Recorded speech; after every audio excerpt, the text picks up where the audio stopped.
Even if your future is inevitable and nothing but pain awaits me, I'm still doing what I think is The end of the line for me. But not for you. Just keep seeing the naked splendor of people's souls. But how can our souls be precious if they're not? 私は情報の海で発生した生命体だ。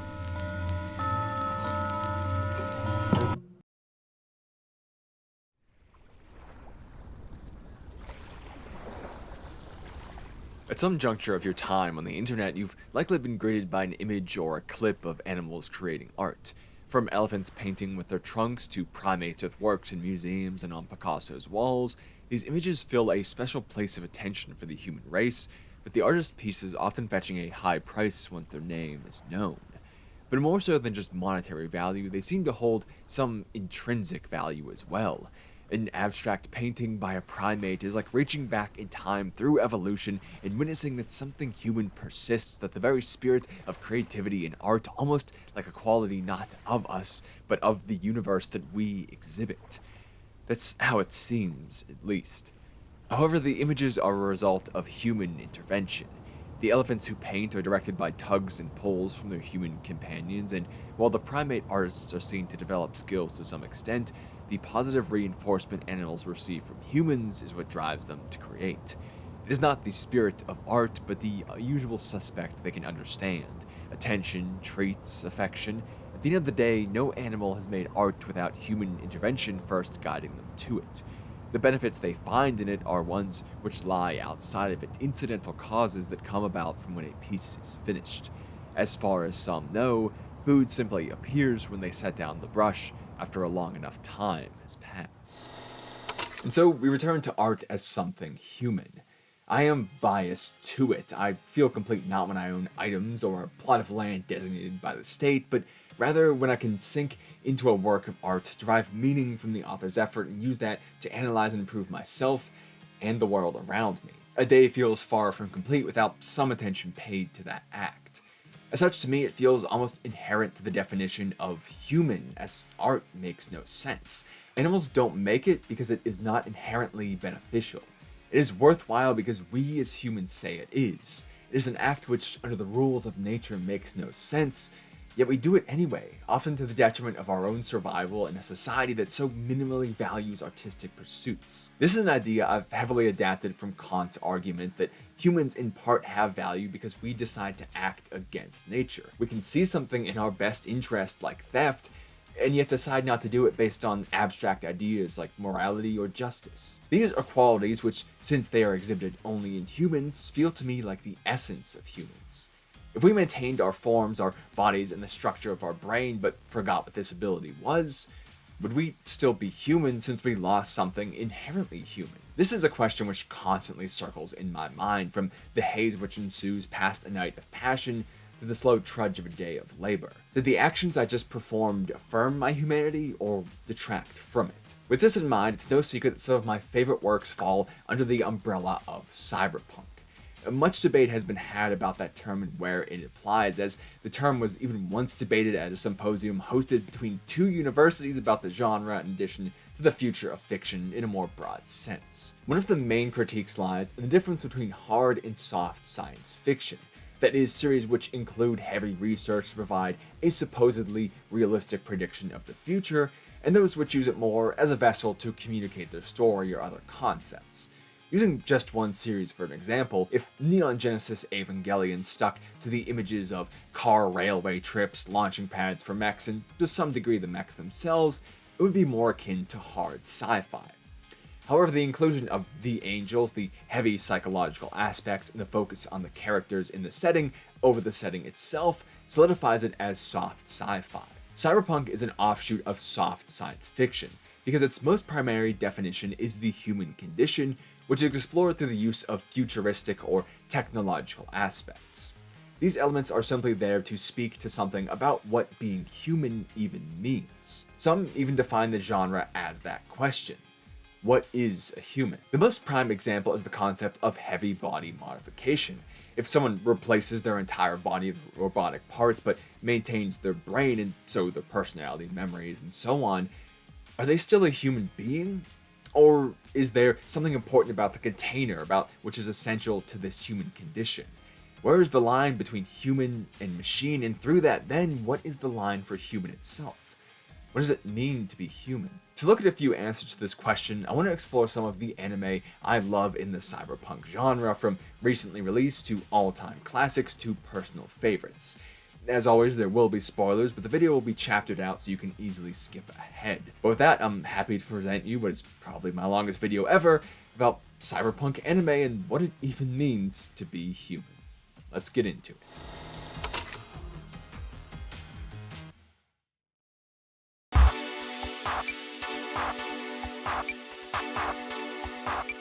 This is where I'd say time to start with Akira, but, well, I haven't seen it yet, despite it being an anime movie known even far beyond anime circles. Once I get to it, I'm sure it's something you'll be seeing in this space, but until then we have to jump ahead to Ghost in the Shell, an anime with a slightly less prolific reach, but a generally even higher score. Adapted from a manga of the same name and airing to audiences in 1995, it follows the traditional structure set out in the genre's most famous works like Blade Runner, itself an adaptation of Philip K. Dick's Do Androids Dream of Electric Sheep, by following a character involved in law enforcement of some kind who becomes intertwined with a mystery, revealing itself to be much more than a simple case. It follows a similarly traditional Major Motoko Kusanagi, in that she's not an overly heroic character, but rather someone intent on seeing through her own will on a path of gray area self-discovery. The selective Division 9's best asset, she's on the trail of the Puppet Master, an enigmatic hacker who's escaped detection by rather worming into the minds of other individuals, having these puppets do their bidding, instead by replacing their memories to control their actions rather than doing anything themselves. Or so it seems that's the reason for their lack of detection. Rather, part of this comes from the fact that Puppet Master has no body. They're a program designed for secret black operations, Project 2501, which attained sentience as it wormed its way through the net. Eventually trapped in a body as an attempt of capture from their creators, Project 2501 begins enforcing their own will, seeking asylum for protection as a living entity is entitled to. While the request is scoffed off by nonsense by Division 6 captors, the men truly behind the whole escapade, Puppet Master begins building its case not by offering a heightened definition of life, but rather by breaking down the typical definition of a human being. Their initial request for asylum is met with the statement, so our enigmatic program pokes at the assumptions of this statement, that humans are in some way not coded. But DNA, the genetic information we pass on, inclines us towards survival and reproduction as a means to pass on that genetic information, allowing the building blocks of us, our code, to outlast our doomed bodies. In any discussion of life, biology often comes up making this point. The meaning of life is, as far as nature is concerned, reproduction and death, the survival of a species, not an individual. It's arguable that we were programmed in natural code by nature, one through which we eventually achieved awareness and then became able to act against our master. This is a direct parallel to Puppet Master, and it presents the idea of inorganic life, human creations which evolve in the same way we once did. Neurons are replaced by lines on a circuit board, synapses by ones and zeros, mouths and eyes by ears and monitors and speakers, and so on. To deny their humanity would be to deny part of our own. If we assume a human being is more than just the container we're within, the ghost in the shell.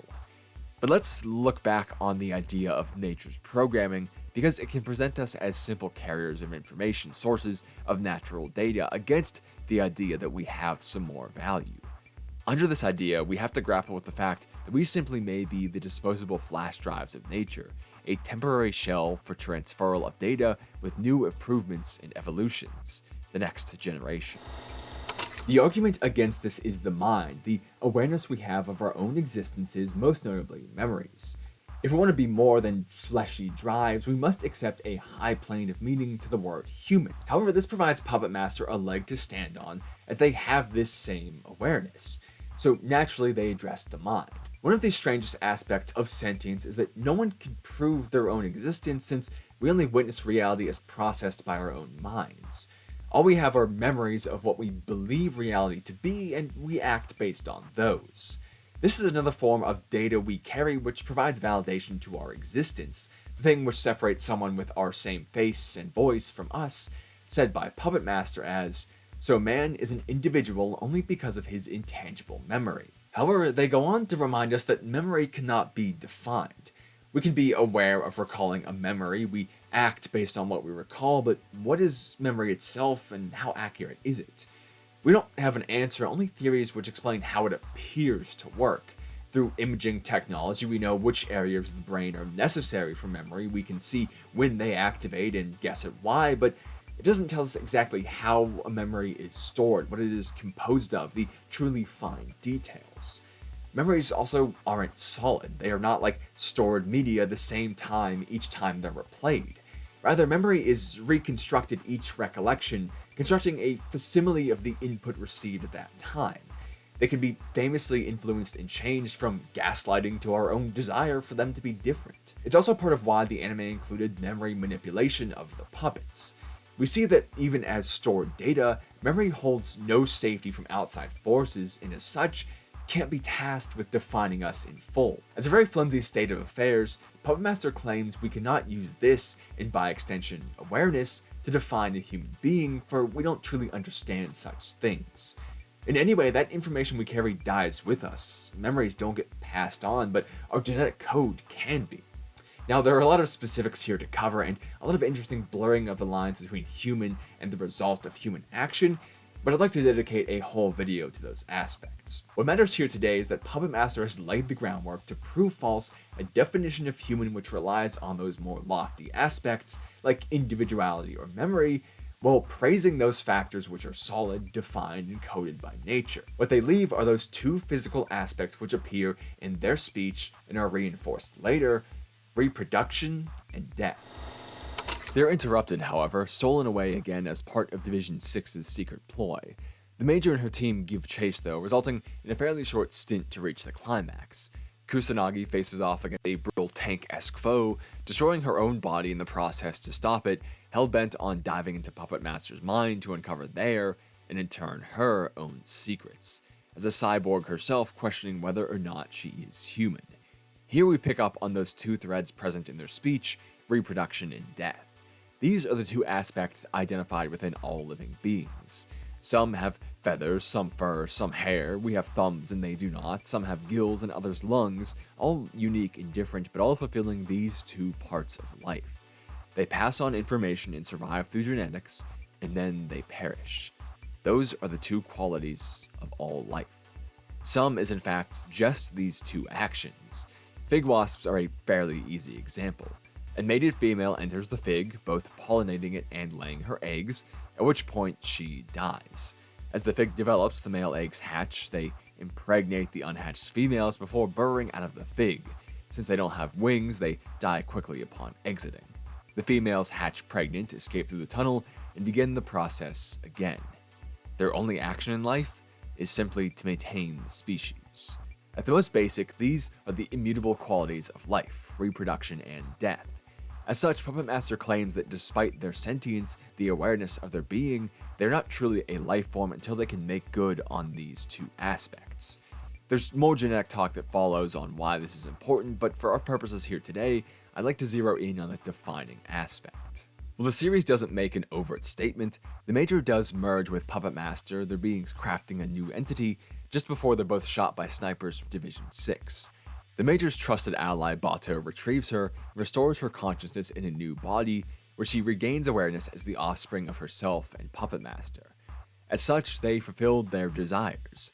Puppet Master partook in both aspects which proved life, and the Major no longer worries about her own existence. The film ends with her overlooking the city, full of hope and with endless direction for where this will take her next. While not an overt confirmation, it seems to prove Puppet Master right.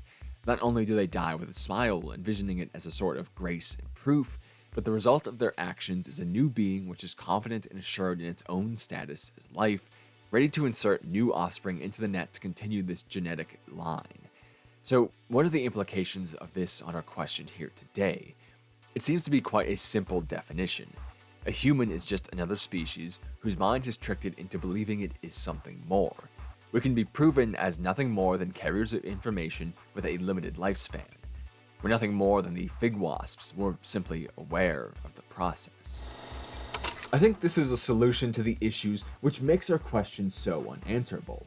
To tie in with one of those concerns brought up in Ghost in the Shell, change. The Major expresses concern about not maintaining herself once they merge, which is met with the line, "Your effort to remain what you are is what limits you." This is a statement often proven true.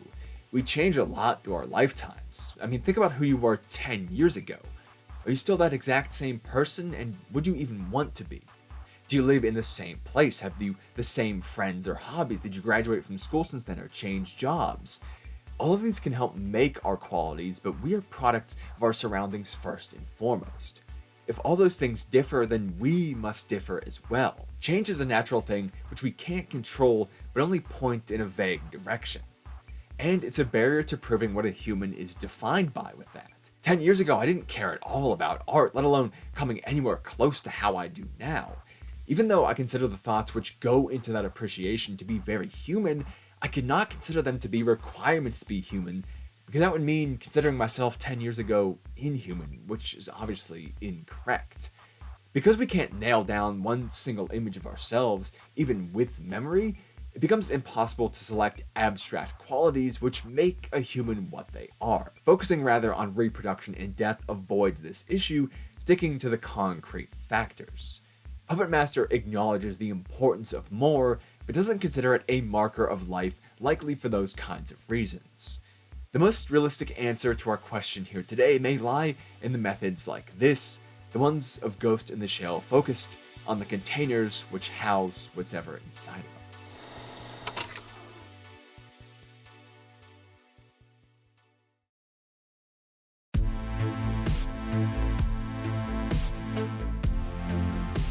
But in no way can we stop there, because I have yet to talk about the greatest series ever written in cyberpunk anime staples, Psycho-Pass.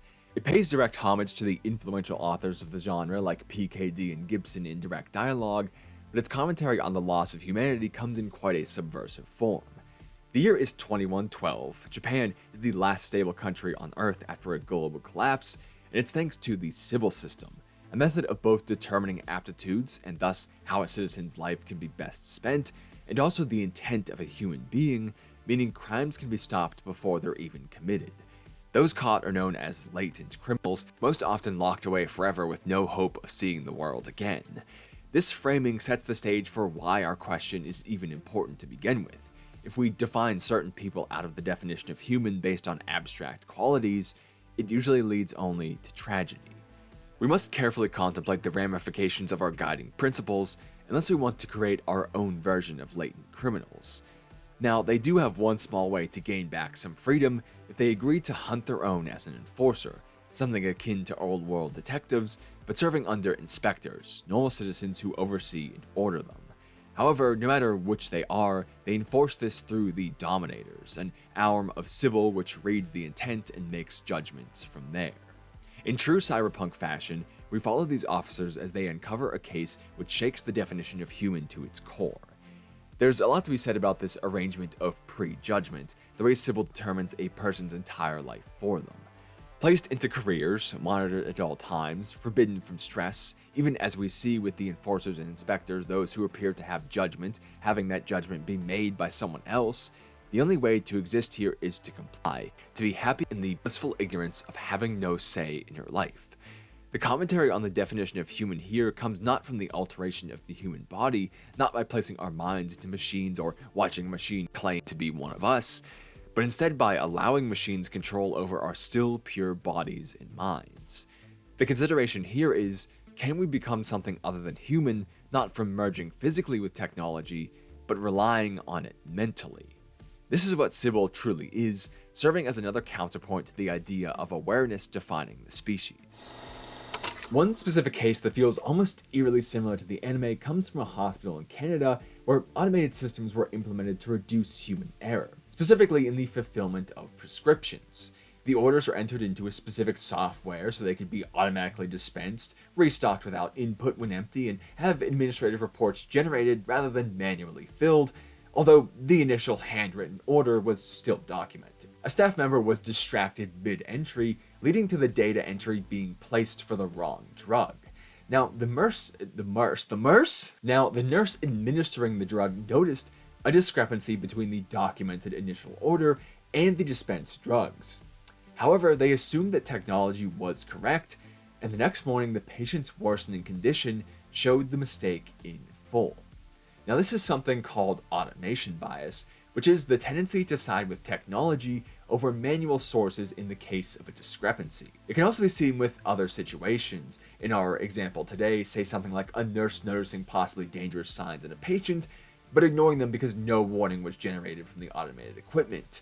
In the same way, in a different situation, a builder could use the wrong dimensions by assuming a CAD drawing was correct over original physical blueprints. Part of the reason for this lies in simplicity.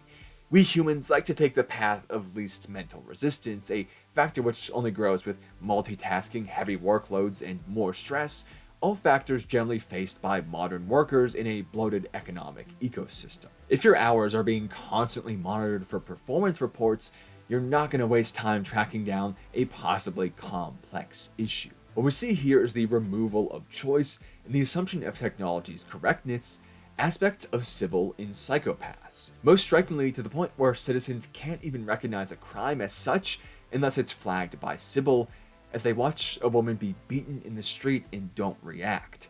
The system has always done it for them, so they don't see a need to. This clearly highlights the inhumanity. We see decisions themselves become criminal. The ones who question their purpose in life, their relationships, the direction of their future are almost always latent criminals, codifying a lack of choice once humanity turned the reins over to technology. The ones who most resemble us are the ones locked away forever.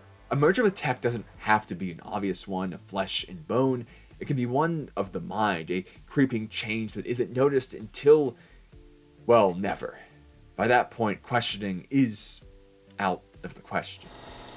This is explained by one specific character from the anime, Toyohisa Senguchi, who is more altered than the general population. Where almost every other named character is fully human, but just surrounded by technology, he is one with it. The only aspect of his body which is still natural is his brain, and only because cyberization hasn't progressed far enough for that occurrence. Despite being a rarity, his humanity is never once called into question.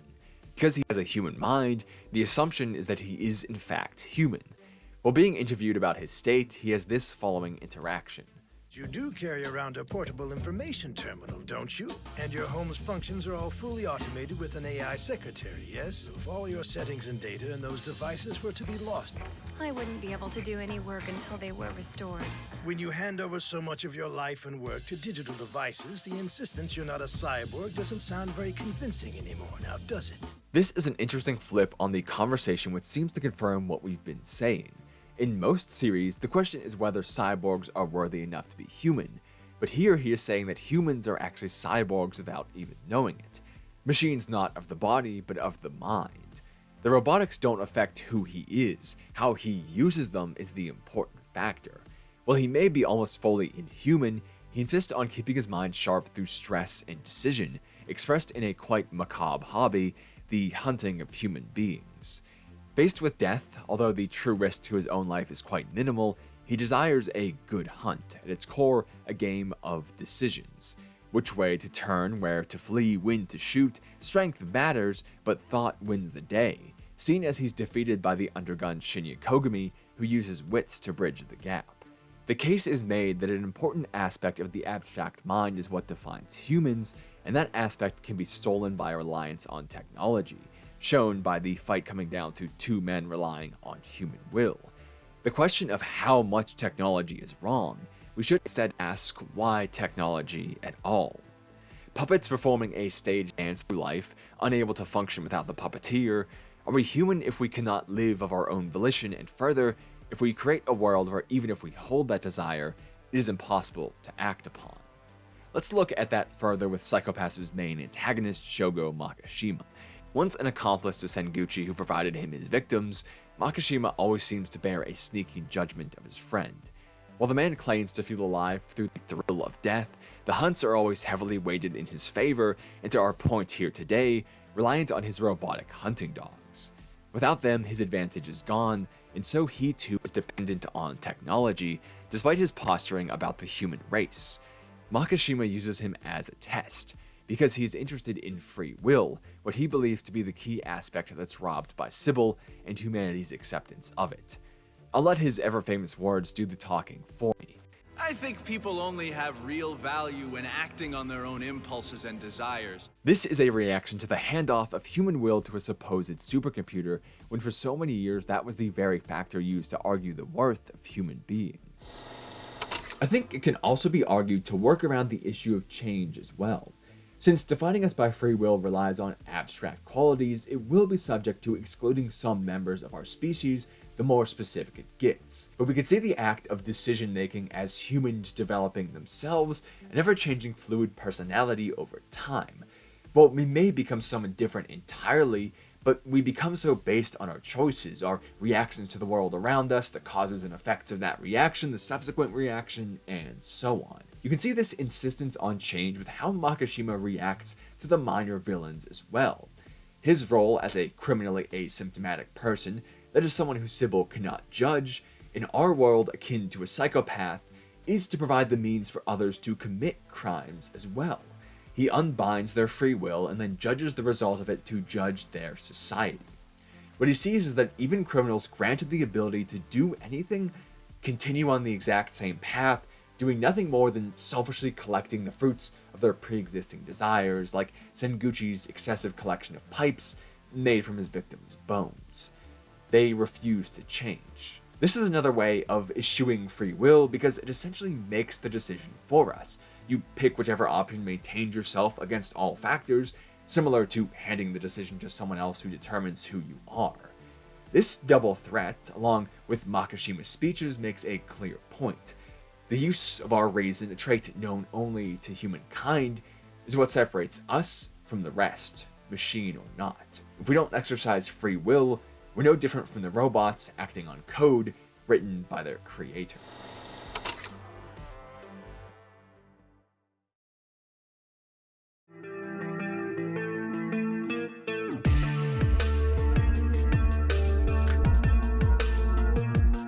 If you Google anime like Psychopaths, one of the results you'll find is often Ergo Proxy.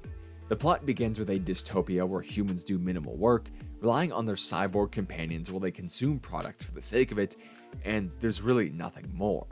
The main character Riel muses about this doomed dome just as monsters named Proxies appear and tear it apart from the inside. A mysterious man, Vincent Law, whose destiny seems to be tied to hers, escapes, and she goes on a quest to uncover his past and the truth of their world. Egging her along this route is a form of destiny. Humans in this world don't reproduce, instead of being born artificially in the womb cyst whenever there is that need for more population, at which point a lucky couple is granted a child to raise.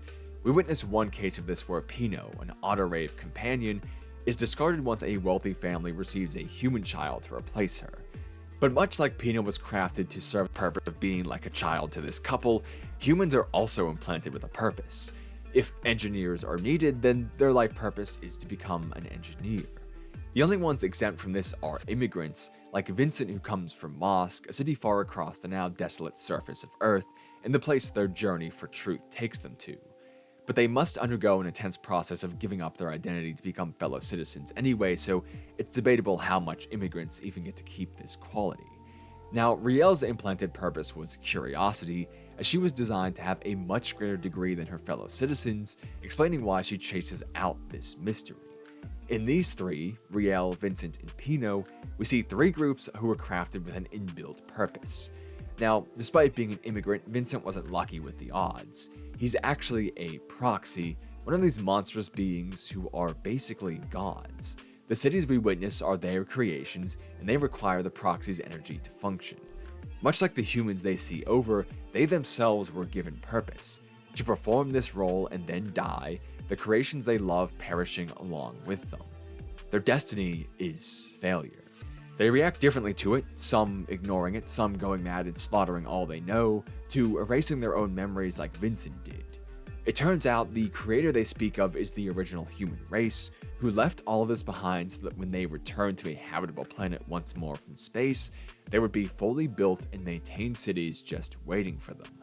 Human, machine, or god, no one here has any greater meaning than the utility of the original human race. This would seem to eliminate all of our definitions so far.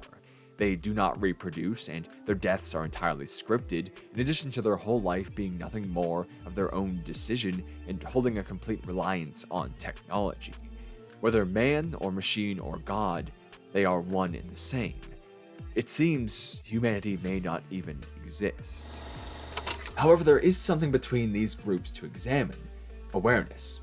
Let's start with the autoraves. Normally unfeeling machines who can have their personalities turned off and memories wiped, they occasionally fall ill to the Kogito virus, a disease which bestows upon them sentience, awareness of their existence as a living, feeling being. To really drive the point home, Cogito comes from the phrase that I'm going to butcher, cogito ergo sum, Descartes' famous "I think, therefore I am." We see this most prominently in Iggy, the companion for Riel.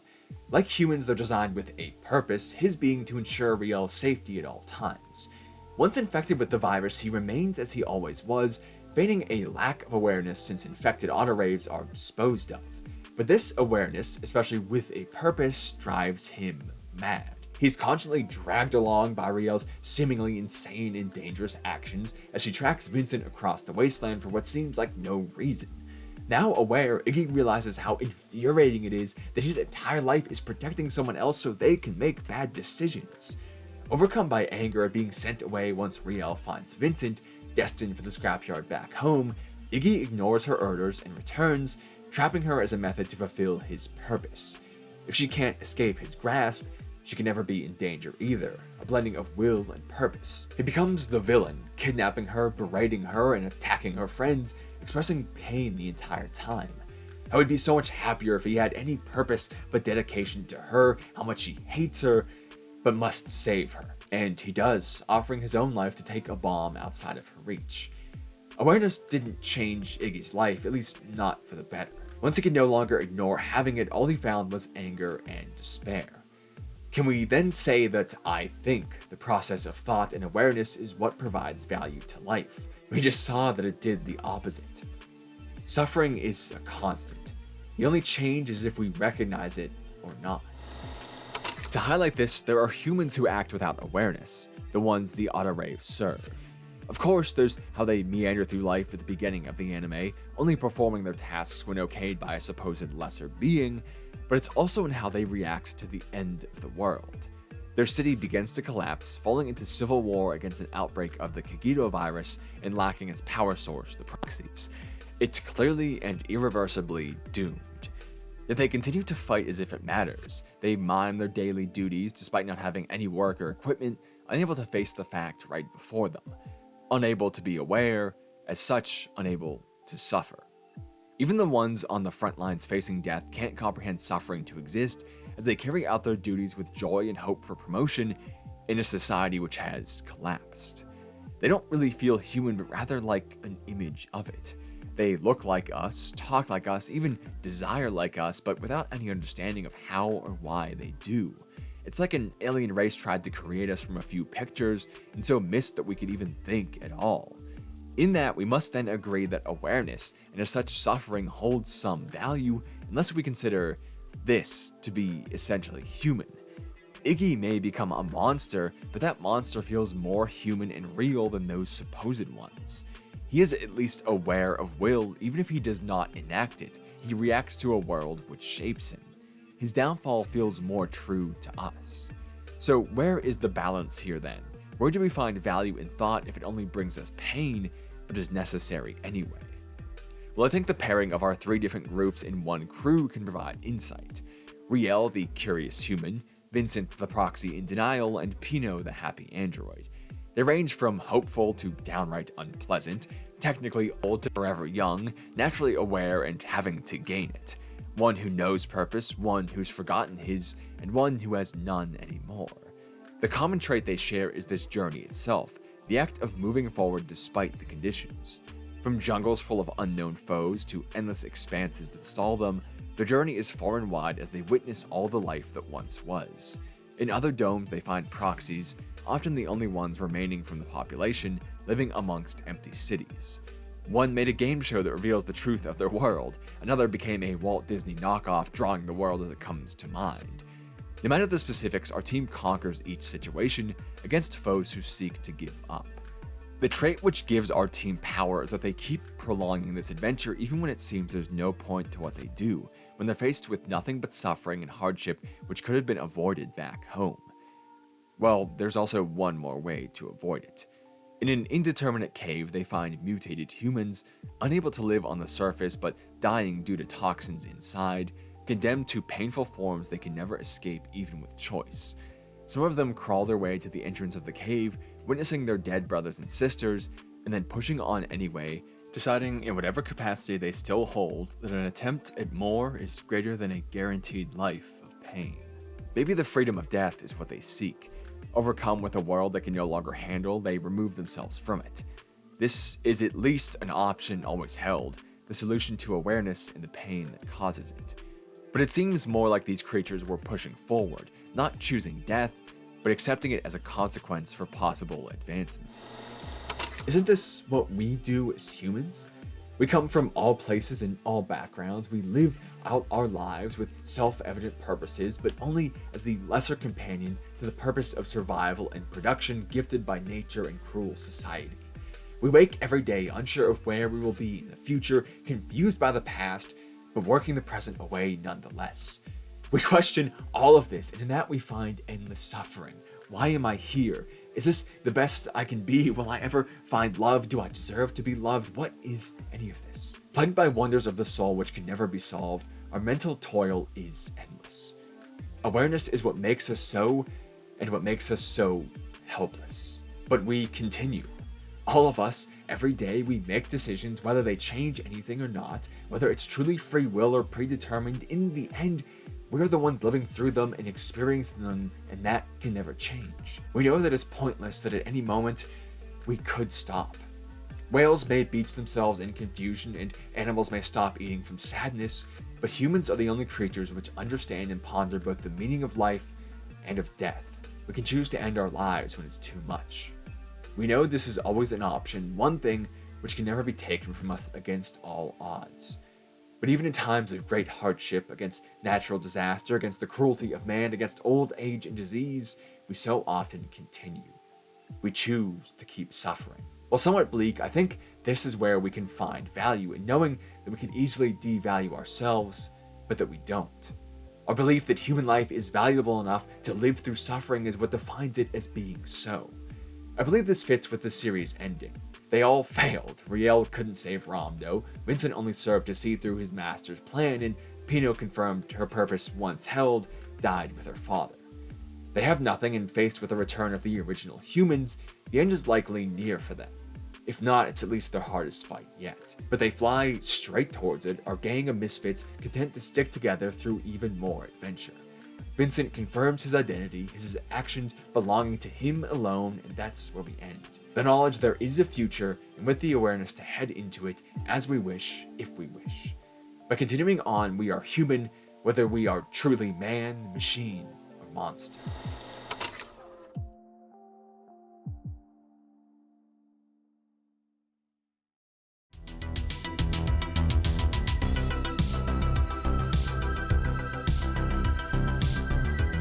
And we end with the most recent, the smash hit Cyberpunk Edgerunners, an offshoot of the video game, itself an offshoot of the tabletop game created by Mike Pondsmith in the late 1980s. I think this iteration of the series is best described as a kind of late-stage cyberpunk. There's no debate about human cyberization or technology, as the presence of mega corporations and aggressively predatory capitalism backing them sets the stage for all occurrences. From street thugs to preppy high schoolers, most people in this world have some kind of Chrome installed, with many going to quite extreme lengths. Ports in the skull, cannons in the arms, and so much more. The cybernetics are not the focus, but rather part of a response to the focus: class warfare. Whether someone from the streets gets chromed out or not, they face the same end result: manipulation by the megacorps. This is the story of its main character, David Martinez. He begins as a fully fleshed teenager, the son to a single mother who hustles illegal chrome on the side to pay for his education at Arasaka Academy, the schooling required to enter and climb the ranks of the corporation by the same name, a literal money barrier to maintain class. Killed in a random incident of street warfare, David is left alone with the last heisted implant his mother had, a Sandevistan, the spinal implant that lets the user move at hyper speeds.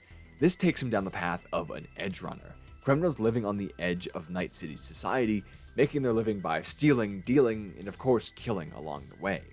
Under the influence of his crew and in a harsh world, David goes from flesh to chrome, trying to keep pace with his lifestyle by augmenting himself in every possible way. But there's a well-known drawback to this: cyberpsychosis. Once someone replaces too much of their body with cybernetics, it stops being able to handle the stress as immunoblockers do less and less to maintain their sanity. Eventually they lose it completely, usually going on a last stand rampage where fiction and reality blend. Just as his mentor once did, David begins to succumb to this seeming disease, forced into the most taxing augmentation of all time by manipulation from Megacorps using him as a test for their next best weapon, one which literally comes at the cost of destroying the human who uses it. The most striking aspect of David's downfall is the reaction to it, or rather the lack of one. He's told at his current rate that he has only days to live, and doesn't even flinch. His crew members love him, but know there's no way to save him. Death is accepted relatively easily, as the undertone of Night City is a very harsh one. No one escapes. You can live long and unhappy, or live fast and die young with a smile. Go ahead, get chromed out and fight to be a bit richer. The corporations will still use you and throw you away once that utility is gone, the same as they would any underpaid worker. The moody setting of the anime, a clear unhappiness from anyone and everyone, combined with David's story covering both flesh and chrome individuals, but not mattering either way, begins to show us what makes this world devoid of humanity. It isn't replacements of body parts with technology, or a reliance on new gadgets, or a lack of decision or suffering, but rather the thing which causes all of those: manipulation from above. No decision anyone makes here can change their fate, only how quickly they meet it. Lawful citizens or crooks, both are just tools. It's a careful balance made by the mega corporations, allowing just enough room for life to maintain itself, but never to expand or grow beyond their careful reach. People are dehumanized by being reduced to profits, simple numbers on a screen, an action taken clearly without their input. Yes, they cheat and lie and steal and murder, they become the very things which ruin their lives. But it's all a reaction to not being allowed to be human in the first place. Nothing shows this better than cyberpsychosis.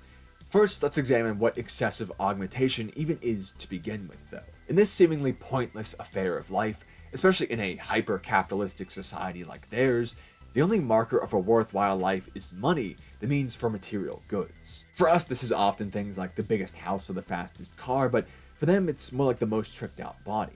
And this is a fact no doubt reinforced by the companies producing these modifications. I mean, they own their own academies, so they probably also own the shipping company used to get their goods to the shops they also own, where TVs they produce will be showing media they produced, which shows off just how cool body modifications are, reinforcing this kind of stereotype. It's kind of similar to how almost every food brand is the same company for us. Like, did you know that if you ate Quaker oatmeal for breakfast, had a Pepsi and Doritos with lunch, and then ate Rice-A-Roni for dinner, you'd have given all your money that day to the same company? Interesting that. I wonder why they make it seem like separate brands. I can't think of any reason. But the idea is that these corporations have total control. They signify what success is in this world and what is not, and cybernetics are clearly up there as a profit driver. Not only is it then a reinforced sign of success, but on a personal level, it's the means to become something more.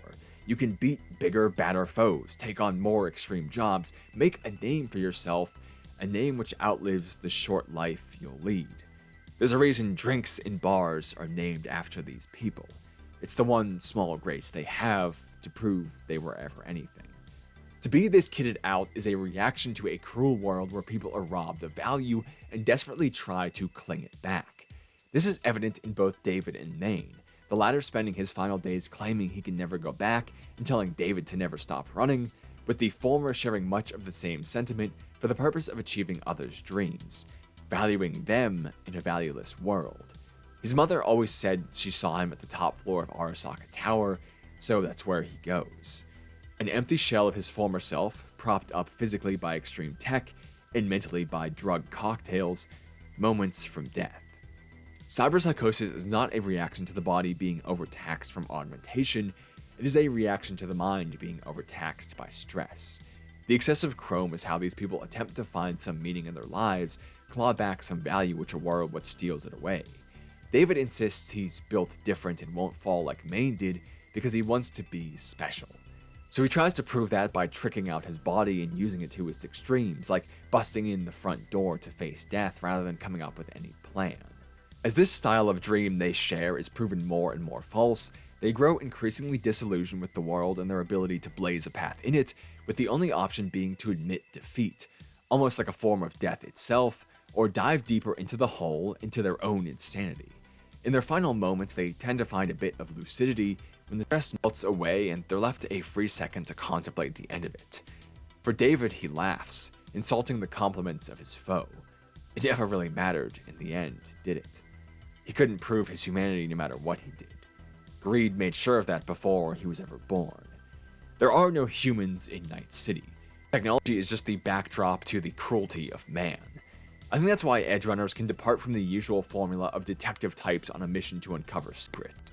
There are no secrets to be discovered. There's no grand revelation about the human definition in their society. What they see is what they get, all cards on the table from the start. It's much too late for discovery. What's quite sad about all this is, with cyberpsychosis put into perspective, we see what could have been such an ideal society ruined. If the tech isn't what's dragging on their mind, then what we see is actually a city which has put machines to good use.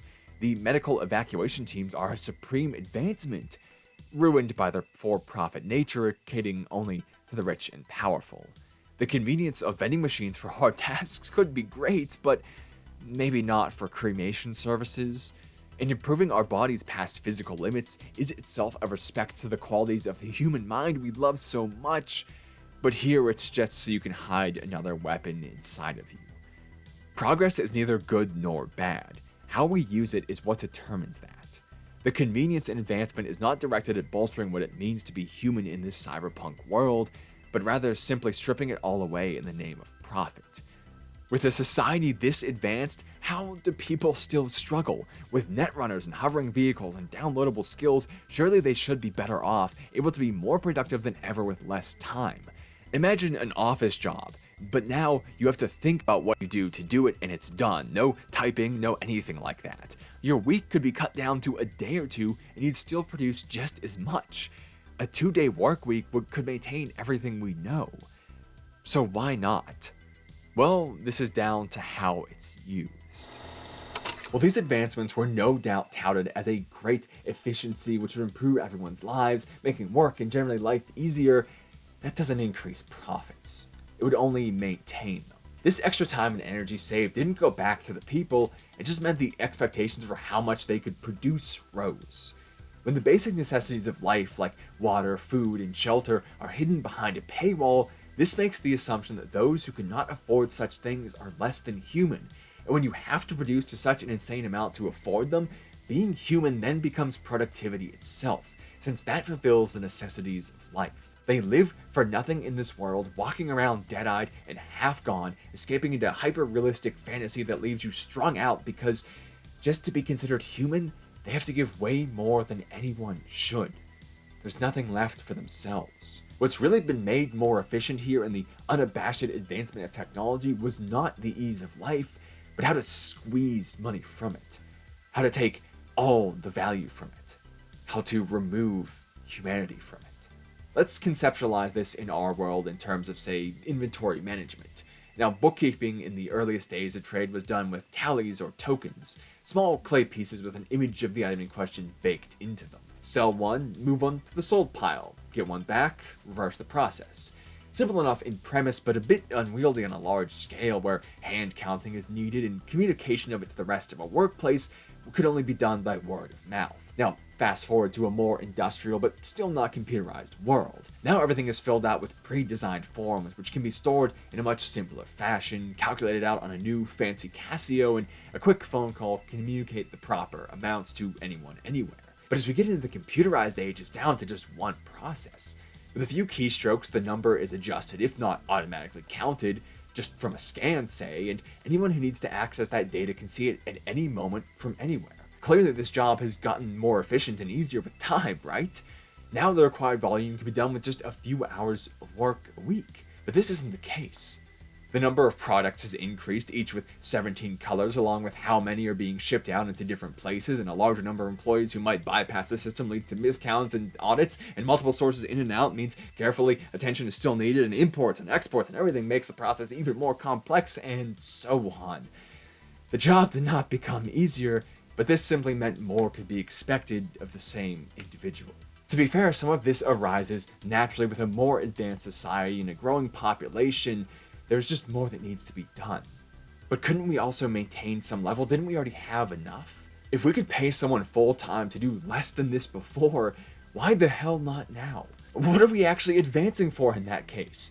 To make life easier? Or to keep producing in an aimless cycle of growth where the benefit of advancements only lead to more and more responsibilities and stress, more and more waste, more and more profits from each worker's toil? Equity isn't on the rise, the rich are getting richer, the industrialized world continues to ignore those left behind. These aren't new issues. In our blind advancement, they persist. I ask again, what are we advancing for? Edgerunners' depiction is fantastic because it shows why our question today is even important to begin with. While we may never answer it, the consideration of it is key because if we lose sight of what makes us human, that very definition can be stolen away from us, and it'll be way too late to get it the hell back.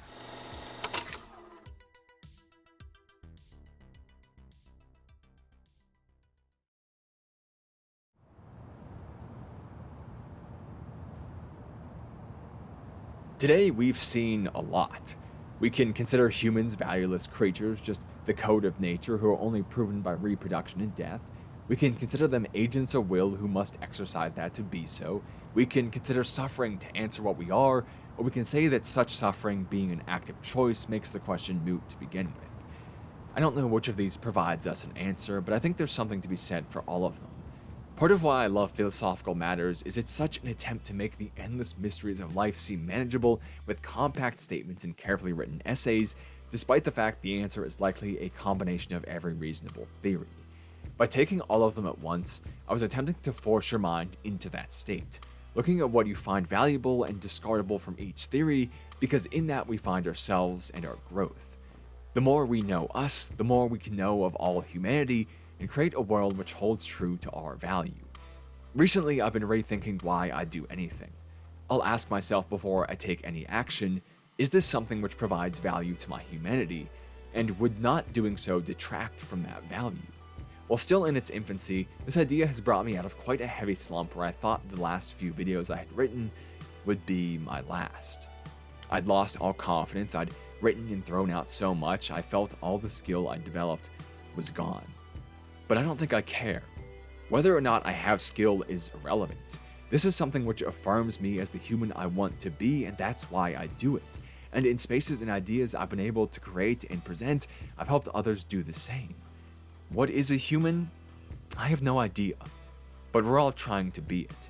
So keep reading and watching and learning and reacting and thinking. If I can ask for a bit of that time, let me know what you think it means to be human. Maybe if we throw enough into the void of collective thought, we'll find the formula someday. But even if we don't, thank you for being a human right alongside me. I hope I'll see you right there again sometime soon.